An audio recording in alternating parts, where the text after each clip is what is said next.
Daily taste the daily. కష్టపడకుండానే కోట్లు సంపాదించాలి, గడప దాటకుండానే ఇంటికి డబ్బు రావాలని ఆలోచించిన ఒక గ్యాంగ్ యోగా గురువుని ట్రాప్ చేసింది.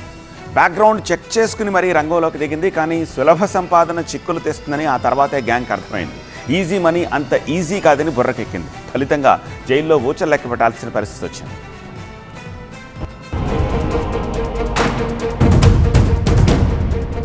రంగారెడ్డి జిల్లాలోని చేవెళ్లలో ఉన్న ఓ యోగా ఆశ్రమం ఇది.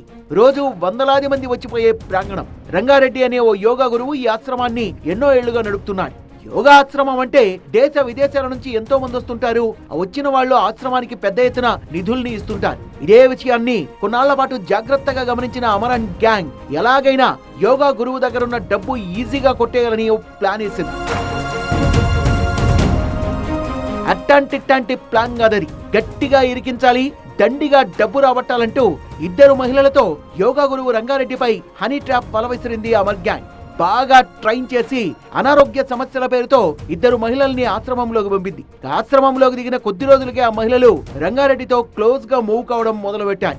నకిలీ ప్రెస్ కార్డులతో కొన్న స్పై కెమెరాల్ని వాడి రంగారెడ్డితో సన్నిహితంగా ఉంటూ ఫోటోలు, వీడియోలు తీశారు. ఆ వీడియోల్ని అమర్ గ్యాంగ్ కు పంపారు.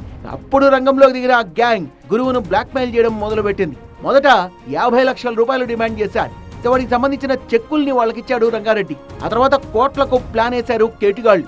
2 కోట్ల రూపాయలు ఇవ్వాల్సిందిగా డిమాండ్ చేశారు. పరిస్థితి గమనించిన గురువు రంగారెడ్డి తాను ఓ మాస్టర్ ప్లాన్ వేసి అమర్ గ్యాంగ్ కు దిమ్మ తిరిగే ట్విస్ట్ ఇచ్చాడు.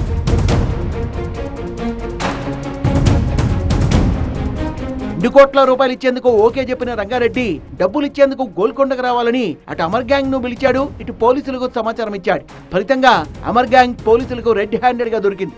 అమర్ తో పాటు మౌలాలి, రాజేష్, మంజుల, రజనీల్ని అదుపులోకి తీసుకున్న పోలీసులు కేసు నమోదు చేసి లోతుగా విచారణ మొదలుపెట్టారు. నిందితులందరూ రియల్ ఎస్టేట్ లో ఉన్నట్టుగా గుర్తించారు. ట్రాప్ చేయడం ఇదే మొదటిసారా లేక ఇలానే ఇంకేవైనా చేశారన్న కోణంలో దర్యాప్తు చేస్తున్నారు.